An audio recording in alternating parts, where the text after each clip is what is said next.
величии достижений современной цивилизации, неуклонном росте научно-технического прогресса все же самыми необходимыми и востребованными являются сегодня открытия в области истории человечества, ибо все предшествующие изыскания выглядят не более, чем верхушка айсберга в бесконечном океане неразгаданных тайн и загадок. Известный художник-просветитель и посвященный Николай Рерих писал: «Счастливы должны быть осетины, измеряя славные корни свои». И еще: «В сужденное время земля откроет недра свои и удивит сокровищами, сокрытыми в ней». Еще более загадочно звучат слова его супруги и соратницы Елены Рерих: «Кавказ есть вершина будущей эры. Аланы пусть помнят, что их горы хранят талисман высших сил, что они есть магнит Азии, и в сужденный срок засияет магнит третьей вершины, священного треугольника Гималаи, Алтай, Кавказ, и здесь будет пылать свет Бога, сияние небесное». Эти удивительные высказывания не могут оставить равнодушными людей, пытающихся заглянуть вглубь тысячелетий, чтобы соприкоснуться с бесценным достоянием своих далеких и таинственных предков, наследников ариев, детей огня нартов, асов, скифов, сарматов и алан. Это воистину святая святых, история этого некогда могучего и всесильного конгломерата народов. То, что сегодня под непроницаемым пологом тайны сокрыты достоверные сведения о его жизни и великих деяниях, это, несомненно, воля Бога, так как, судя по священным писаниям, не настало еще время для их обнародования.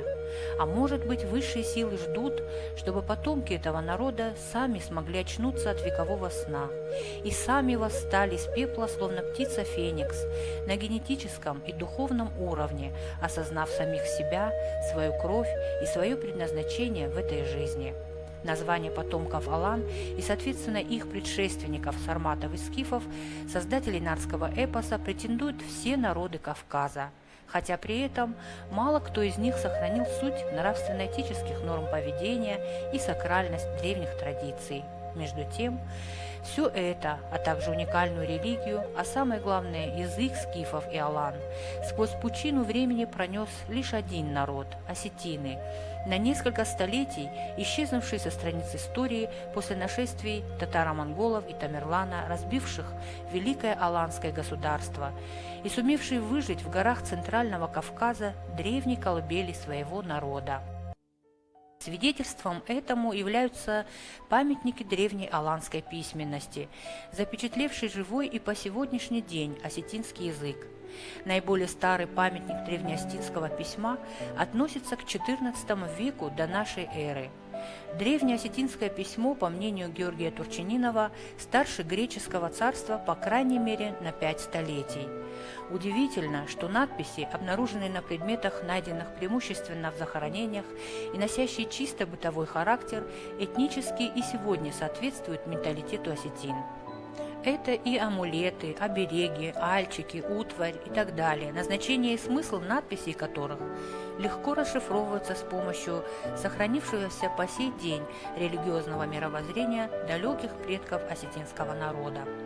Однако их великие предшественники, к сожалению, не оставили памятников письменности в традиционном понимании этого слова, с рассказами о подвигах героев, о победах и поражениях, об истории своих народов. О времени легендарных предков сегодня можно судить лишь по устному народному творчеству, свидетельствам современников, археологическим и архитектурным памятникам.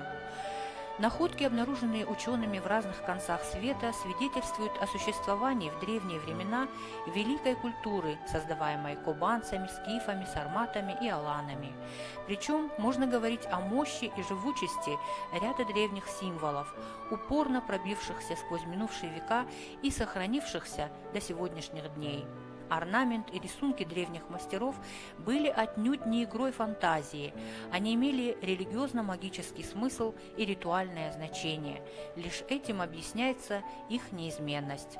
Однако это тема отдельного большого интересного разговора, а сегодня наш рассказ об архитектурном наследии могущественного аланского государства, христианских храмах, памятниках зодчества X века.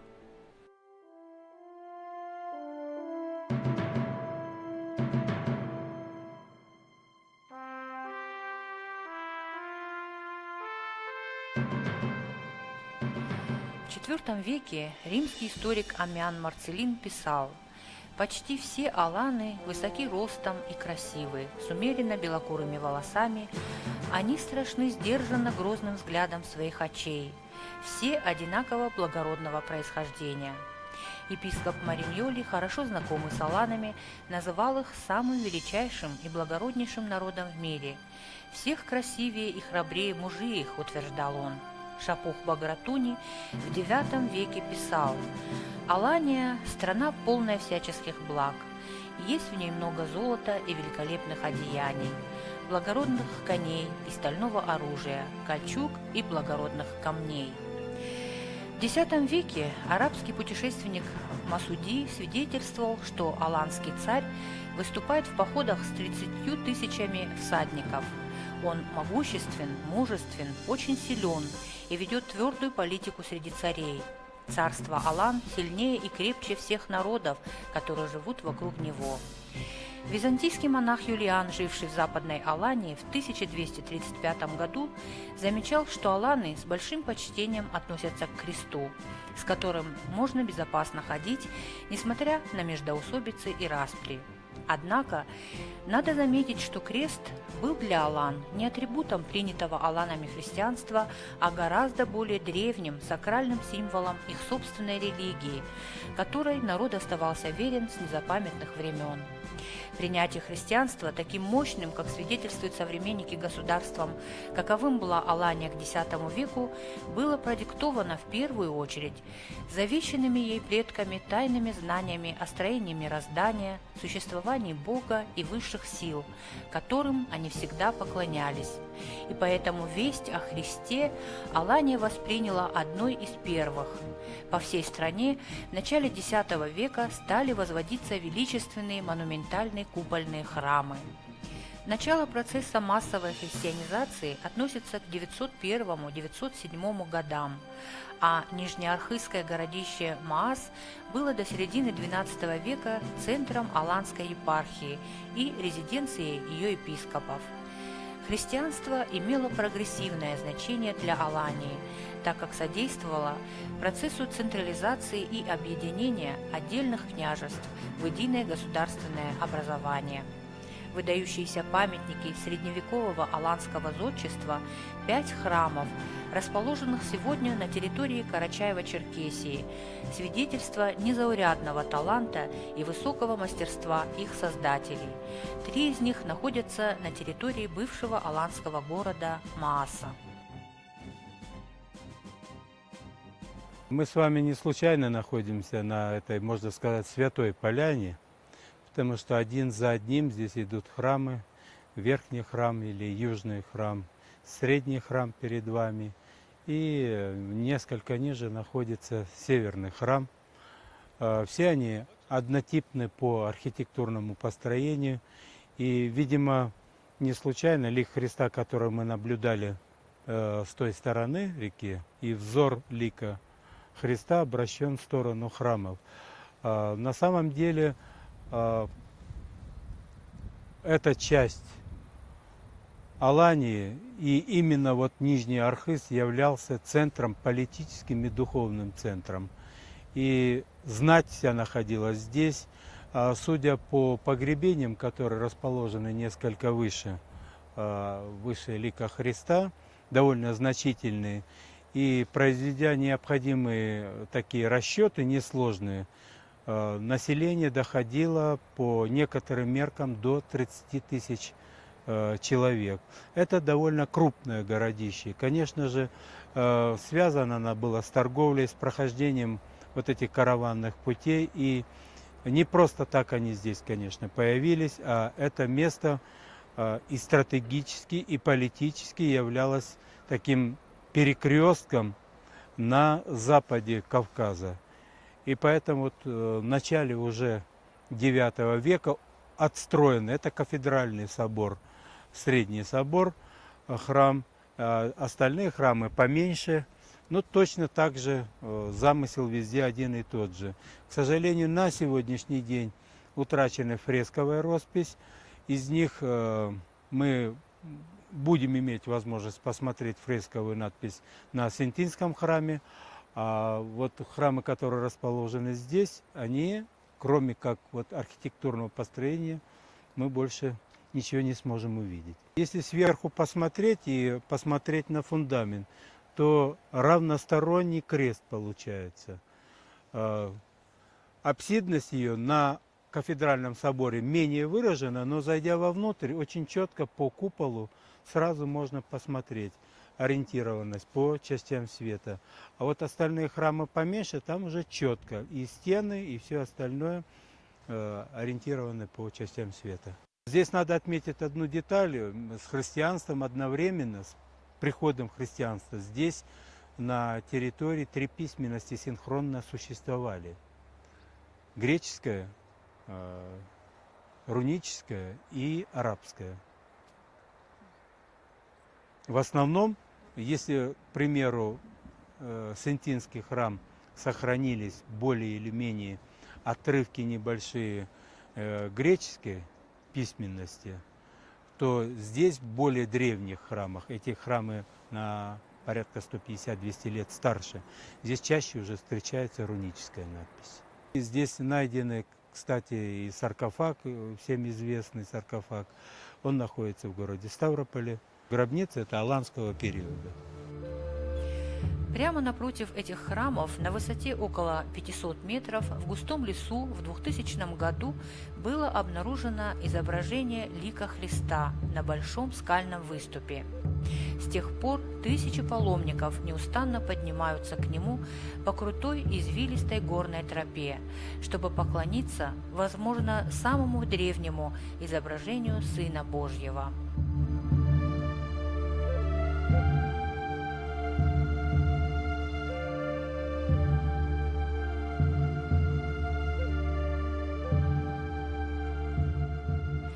Еще один шедевр средневекового зодчества – Шуанинский храм расположен на левом берегу реки Кубани. Попутно заметим, что название реки созвучно северо-осетинскому ущелью Кобан. На юго-восточном скальном отроге горы Шуана, невольно напоминающем осетинское название горы Казбек-Шанайхох.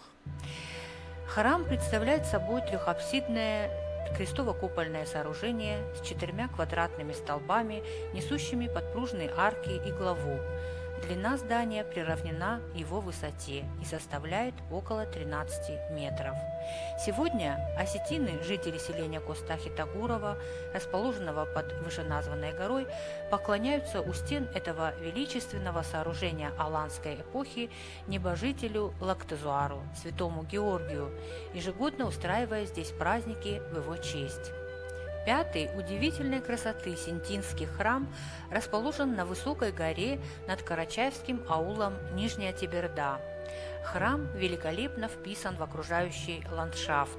С его площадки открывается прекрасный вид на живописную долину Теберды. Техника кладки этого чисто крестообразного здания отличается прочностью кладки. Храм прекрасно сохранился за 1000 лет. Он освещен 14 световыми проемами. Стены его в интерьере были покрыты живописью, но в настоящее время, к сожалению, остатки ее незначительны. Привлекает внимание и прекрасно сохранившееся уникальное приспособление для сбора дождевой воды, поступающей в храм по отведенным стокам, для нужд его средневековых служителей. Возле храма расположен еще один памятник архитектуры – древний мавзолей, к сожалению, давно перекопанный кладоискателями. Оба строения ученые датируют X веком. Известно, что аланы, так же как их предки, были огнепоклонниками. Культ животворящего огня был одним из основных в пантеоне древнеиранских народов. Храм огня в Нижнем Архизе, бывшем аланском городе Маасе, имел достаточно внушительные размеры, представляя собой замкнутое кольцо диаметром 88,5 метров с толщиной стен более 2 метров. Именно там, где спустя целое тысячелетие современные ученые решили построить, согласно точнейшим вычислениям и научным обоснованиям, сложнейшие технологические конструкции для наблюдения за небесными телами и космосом, ротан и обсерваторию. Радиотелескоп имеет диаметр около 600 метров. Радиотелескопу данному 40 лет со дня построения. Его строили в течение 10 лет. В этом году мы праздновали 33 года со дня первого наблюдения. Радиотелескоп. Что такое радиотелескоп? Представляет собой некую систему из антенны и приемника. Основная задача антенны – это собрать как можно больше электромагнитного излучения, которое равномерно на нас со всего неба как бы направлено. И задача радиотелескопа – собрать как можно больше излучения с большей площади и направить его в одну точку, называемую в фокусе. В этой точке расположены приемники. Задача приемника – выделить сигнал и усилить его. Основным преимуществом радиотелескопа является возможность получения мгновенного спектра, и поэтому в мире ему аналога нет. Очень много было в советское время затрачено на производство этой обсерватории. Зеркало диаметром 6 метров. На то время это одно из крупнейших обсерваторий в мире было и удерживало пальму первенства порядка 20 лет. После этого появляются новые технологии, и особенно в будущем нанотехнологии, конечно же, изменят наши представления о технологическом построении обсерватории. Наверное, не случайно выбор пал еще сюда, потому что здесь внизу древний аланский, и, как утверждают, телескоп. Внешне он напоминает практически Улугбековскую обсерваторию. Диаметр его довольно значительный, но с высоты птичьего полета можно четко заметить вписанный в этот круг восьмигранник. Эти грани определяли определенные части и отметки, и аланы, пользуясь этим астрономическим инструментом, ведь умели пользоваться этим астрономическим инструментом. К сожалению, на сегодняшний день мы навыки пользования не знаем, утеряно. Этому способствовали некоторые исторические события на рубеже XII-XIII века и, конечно, разрушение, которое подверглось она в дальнейшем. Так что спустя тысячелетия, не случайно, наверное, все-таки повторяется, человечество выбрало это место не случайно. Так что новая обсерватория стоит на земле прежних предков наших.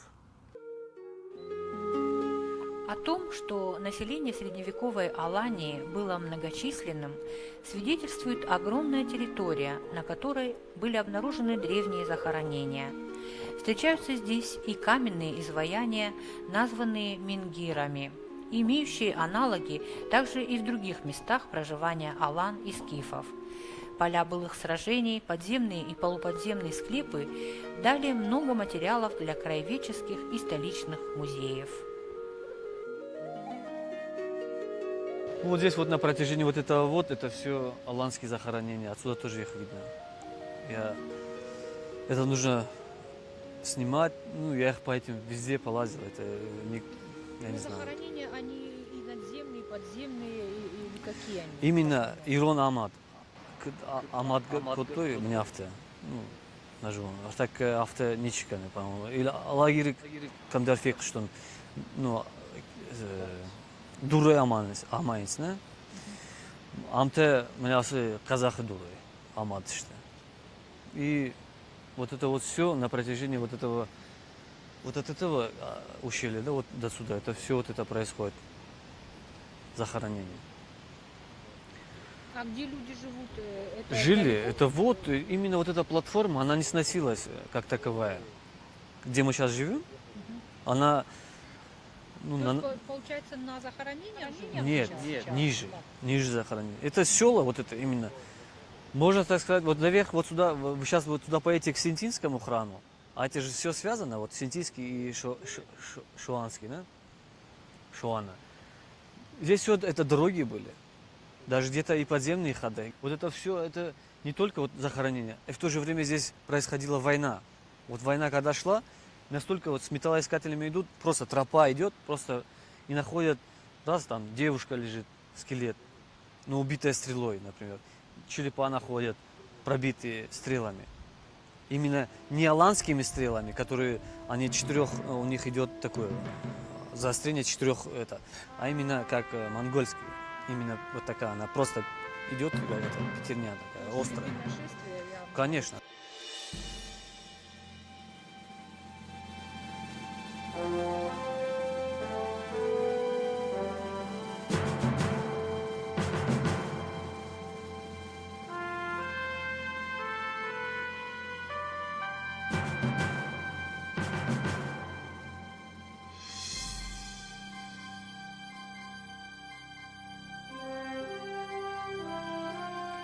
Мощным и могущественным было некогда Аланское царство.